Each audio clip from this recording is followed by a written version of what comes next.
No one's done this before. You've seen how many guns that this operation has seized, murderers with warrants out for them. Here I am with the Attorney General of the United States getting ready to go search for wanted fugitives with the U.S. Marshals.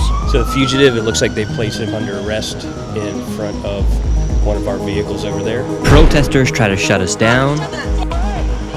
This will be a genocide. They're going to take homeless people and they're going to take brown people and they're going to put them in camps. As federal law enforcement ramp up their efforts across the United States to arrest fugitives, deport illegal migrants, clean up homelessness, and crack down on crime, their actions have been very controversial for some as protests continue to erupt across the country, and others say, "This is what I voted for." Large-scale operations are taking place everywhere in the United States, but in Washington, DC, an operation unlike any other is taking place as President Trump has sent in all federal law enforcement agencies into the nation's capital to take over the city as they crack down on crime, young gangsters causing chaos, and all other illegal activities. I met up with the feds in DC to go see what is actually happening in these operations and to search for fugitives that are currently on the run. To do this, I headed to the staging grounds where all federal agents meet before they roll out for the night. Where are we at right now? We're at the U.S. Park Police Headquarters.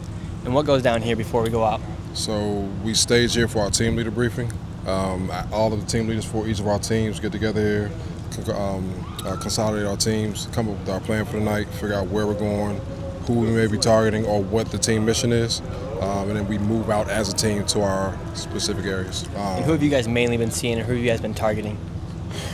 So my team has been targeting Marshal Service warrants, so violent criminals. And would you say since you guys have started this operation, you're seeing less crime just to the fact that people are scared to go out and commit crime, knowing that you have the FBI, DHS, Homeland Security, the Marshals, you have quite literally every group of federal law enforcement out here? You should have said the Marshals first. Marshals, sorry, my bad. You should have said the Marshals first. Yes.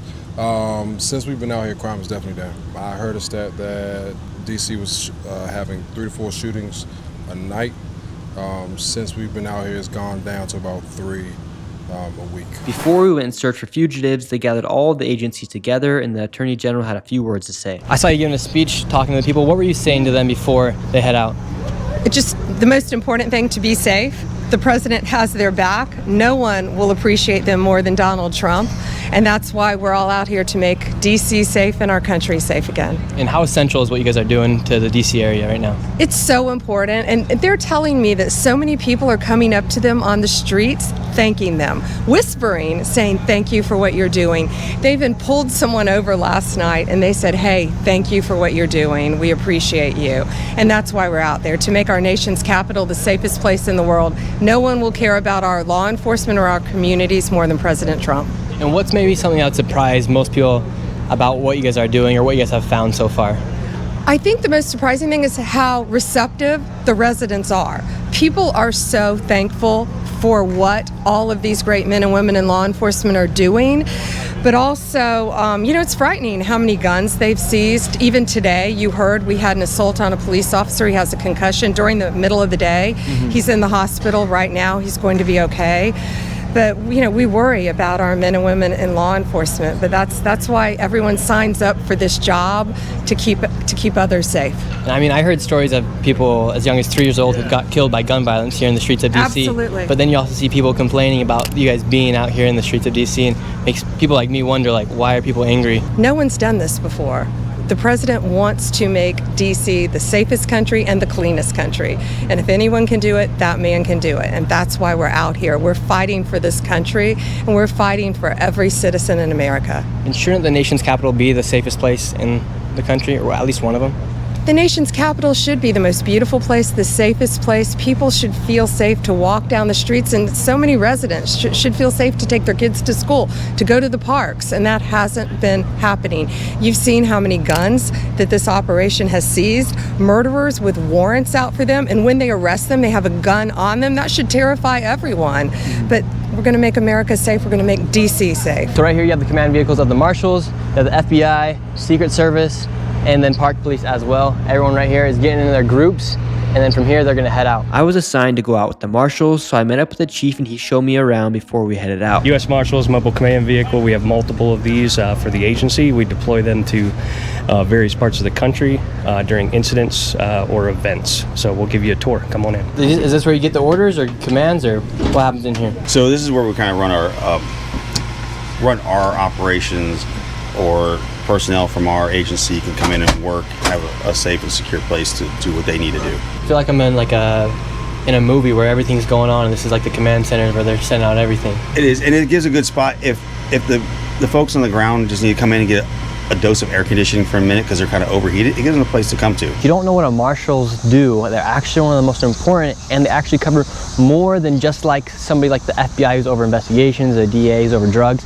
The marshals quite literally do everything, and right here it says that they go after fugitive apprehension, and they are the primary federal agency for tracking down and arresting fugitives wanted by the federal government. And so tonight we have a bunch of warrants that we have to go check for people, and we're going after the worst of the worst here in DC as far as fugitives that are quite literally on the run right now, who are supposed to be in jail. I didn't understand just how much the marshals do, but the marshals go after the fugitives. They go after the people that are literally running away from the police. Yes. So Marshal Service, oldest federal law enforcement agency in the country, 1789.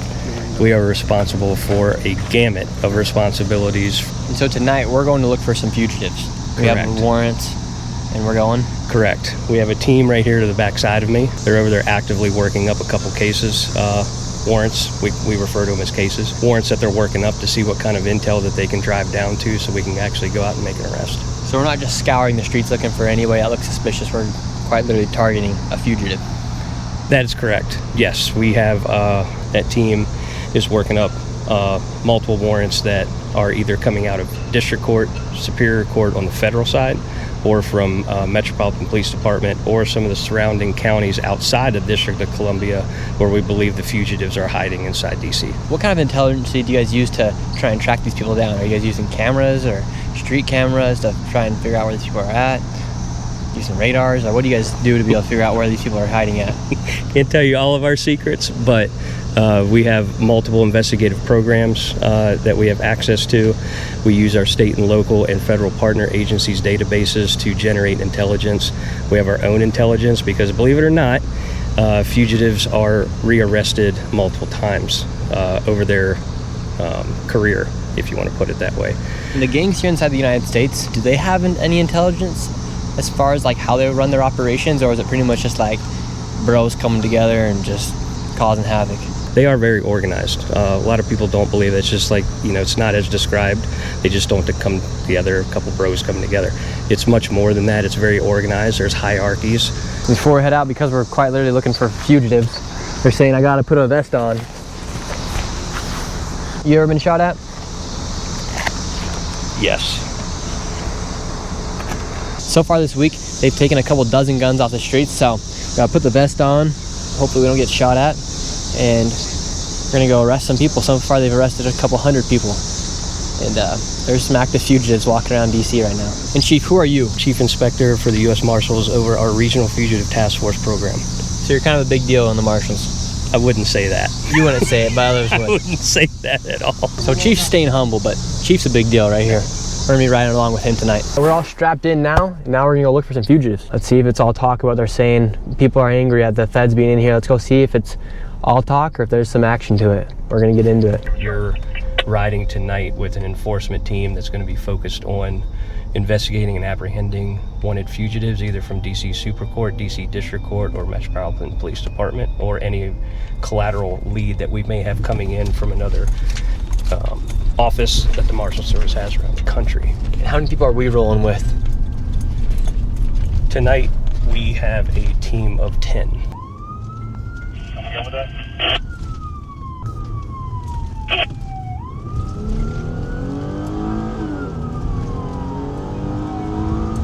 All right, we're in an active chase. It just went from 0 to 100 really quick, quite literally. Me and the chief were in the back of the line behind all the other units, and somehow the car got away. There's fugitives everywhere, and we see in this line of work, especially with U.S. Marshals, we do see fugitives that are on the run. They commit additional crimes while they're on the run, because some of them know once they get caught, their time is up, that they're going to be put away for a long, long time.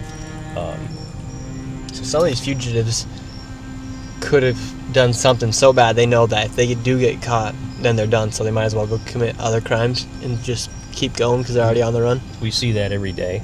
So in some neighborhoods, whether it be DC or just anywhere in America, you could have a fugitive who's not even scared about the police, because once he does get caught, he already knows that the show's over.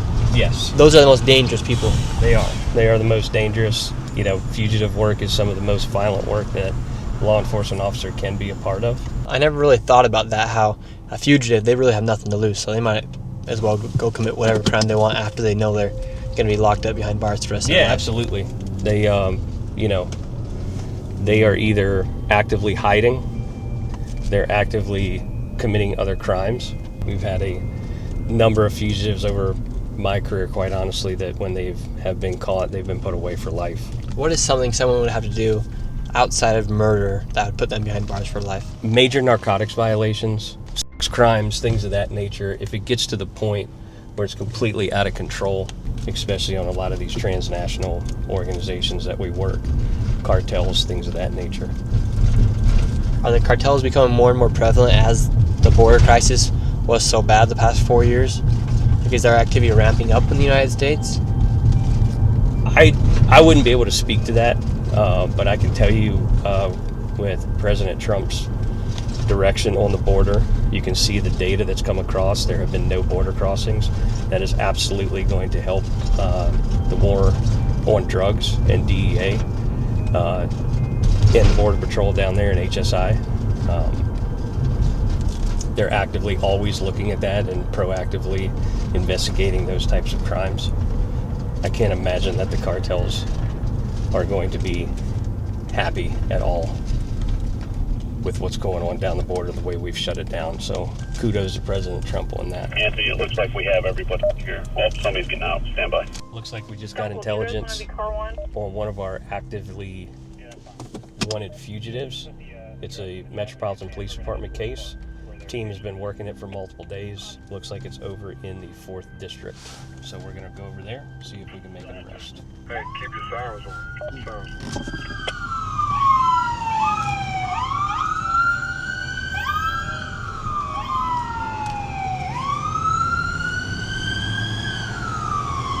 We rushed to the location where the fugitive was at, and this fugitive was wanted for selling drugs and for having possession of a gun illegally. And when we had arrived, other law enforcement had moved swiftly and had made the arrest on the man. And the fugitive was also with his wife, who could potentially have been an accomplice, so they arrested her and detained her as well. And right here is the fugitive. They caught him. They moved up on him before we could even get here because they felt that now was the time to act. They got him underneath arrest. They had the girl with them underneath arrest. She's getting detained. They're running a field interview with her. And this right here is a wanted fugitive that's being taken off the streets of Washinton, DC. We found a gun underneath a tree trunk, and he's also been known for selling drugs here.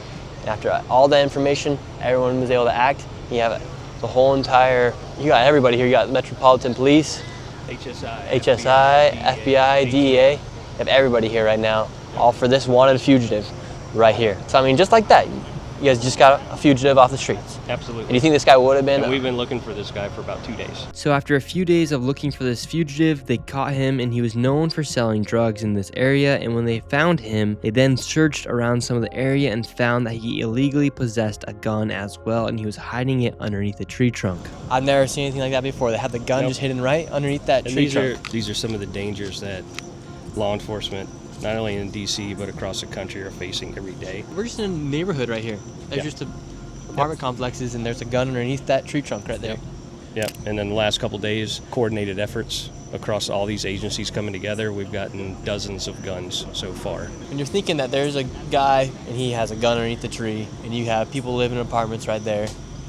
It's not safe for the people. It's extremely dangerous. It's extremely dangerous for the citizens of the city. Again, they can't come out, they can't feel safe, they can't walk around the street. We have guys and girls dealing drugs, as you saw right there, hiding guns in trees and holes under trees and things of that nature. So this is a purpose behind all of it. You see the different placards on the back of these vests: Metro PD, FBI, DEA, U.S. Marshals, ATF, U.S. Park Police, HSI, ICE. We are here to make it safe and beautiful, no doubt.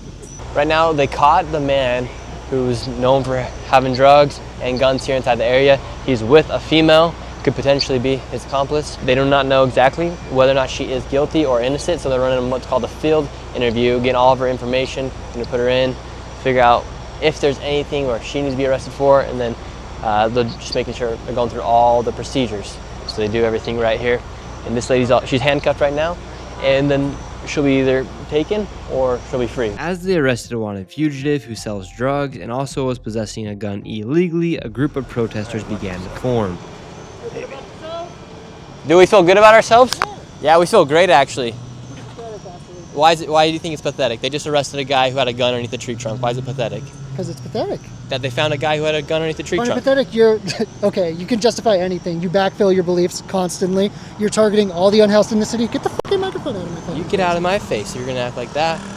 How's it going? They just found a man who was selling drugs. My name's Nick Shirley, actually. You could go ahead and subscribe on YouTube. But anyways, they found a man who had a gun underneath a tree trunk, known for selling drugs. He's a fugitive, and you're mad. Mm-hmm. You're mad. How are you mad that they found a fugitive on the streets of Washington, DC? Don't worry about me. How are you mad? U.S. Marshals, how are you tonight? Are you U.S. Marshals? Okay. Yeah. You're not faking it? Sir? You're not faking it like a lot of the other folks around here? You're not faking the U.S. Marshal shit? No, right there. Name, badge number? Mike Sanders. What's your name? Why don't you pull down your mask? We're done talking. Why don't you pull down your mask? We're done talking. Don't worry about it. And more protesters began to arrive. What's your thoughts on everything? Number one, this is an insult to all of the National Guard troops, all of our people in uniform that were brought here under false pretenses, and now they have to support this, what is going to be a genocide. This will be a genocide. They're going to take homeless people, and they're going to take brown people, and they're going to put them in camps. ICE is already expanding their beds by over 100,000 beds, including families. This is not prison. You're calling this a genocide. This will be a genocide. This and these people right now are participating in genocide. This is not hyperbole. I'm not trying to scare people. Okay? What is happening will be a genocide. What makes you think this will be a genocide? I don't see anybody dying. Because this is the exact same playbook. The genocide's an ethnic cleanse, right? Yes. This is the exact same playbook that Nazi Germany used, the exact same playbook that the Italian fascists used in World War II. They all have smaller populations, vulnerable populations that they go after, that they scapegoat. So this guy who got arrested, do you not want him to be arrested? I don't give a shit why he was arrested. It shouldn't be this much of a fucking response. Look at that. That's not overkill. That's not scaring this community. This is more harm than good. What's more harmful, that guy having a gun underneath the tree trunk illegally, or this? These guys? Hold on. Well, number one, it's legal to carry a fucking gun. Okay? So don't give me the fucking bullshit. Oh, he had a gun. It's number one, are you for or against the Second Amendment? Okay? He had a gun. I don't give a shit. Okay? Why are they responding like this? This is fascism. This will end in genocide. Millions of people will die if we do not stop this now. You think millions of people will die? Yes. Really? Yes. You know, I don't trust you. So is this going to be a genocide? No, not at all. And that guy did bring a good point up. It is the Second Amendment. You do have the right to bear arms. What was wrong with this guy having a gun? Convicted felon, more than likely. Are felons not allowed to have guns? No, not at all. And even more protesters showed up to support the fugitive. Go fuck yourself. Oh! Y'all support this real DC for y'all. Hey, go fuck all them agencies though. Go all those agencies. Go ahead, drag on them. This a normal day in DC though. This a normal day in DC, man. What do you think about what's going on? You can tell you're upset. You're yelling fascism, the wrong side of history. This is my city. My family's been here for 6 generations. We've been federal workers for 6 generations. What is going on now is the worst thing that I could imagine. This is war. They are taking over our city. They are taking over our country. This is just the beginning. Everybody's got to get out here. You say it's war. To what extent are you willing to fight back? I got kids, you know? It's tough to say. We'll see what happens. Who are you more scared of? Federal law enforcement or a 13-year-old walking out with a gun? of federal law enforcement. Absolutely. What's the youngest age you've seen somebody walking out with a Glock here in Washington, D.C.? Man, my age, 14. I'll go with 14. 13 or 12. Nah. 13 or 12. What I see. Yeah. Nowadays, it's not rare to find you somebody that has blood on them. And this is where it gets super crazy, because after law enforcement had interviewed the lady, they found that she was not guilty of anything, so her son came and picked her up, and he was in support of law enforcement. Meanwhile, all these protesters who have no idea about what's going on are against what law enforcement is doing. This is what the son had to say. And surprisingly, the son is also a part of law enforcement here in Washington, D.C. Yeah. Was that your father that got arrested? Yeah, my stepfather. Your stepfather? And my mom here. Yeah, DC needed to be cleaned up. I grew up in DC with, my mom was shot 9 times when I was a kid. I mean, I've seen my stepfather, walking from the house, maybe 3 blocks away, get cut across his eye, just walking down here as a kid. I'd say from the physical abuse, from drugs, from, I'd say substance abuse, from alcohol, you name it. Mm-hmm. DC needed it. It needed this. So I wasn't expecting this, all of this, but hey, unfortunately, the people that don't live in DC, they want to throw out, oh, DC's not that bad. Well, if you're not in certain areas around certain times, or you're not around certain people, I guess you may not experience it if you ever come to visit. But you stay long enough, you will. So do you feel like it was necessary for all this to happen? When it comes down to the crime, 100%. When it comes down to, DC, this is one of the areas where, you'll see human trafficking, you'll see drug traffic. And, well, yeah, I've got a kid on the way. I don't want my kids being exposed to something like it. Mm-hmm. Every agency right now is super understaffed. So when it comes down to manpower, yeah, this might look like too much. But if you haven't been out here in your vest or in our boots, you really can't sit there and judge us. We do this because, we've got families back at home. Looks like more protesters have gathered up as we are leaving. Oh, what's up? Sorry. Biking. Sorry. Don't want to mess up your propaganda shots or anything. Oh yeah, don't do that. Look, it's a bunch of guys in a car. Every time I see y'all, you're with a bunch of dudes. You internalize homophobes. Y'all fuck each other. Bitch. That was a new one. That was some nice comments. I bet that makes you feel good when you're leaving. What'd you think about that comeback from them? First Amendment right. They just called you a homo. Everybody has an opinion. I'm not a homo.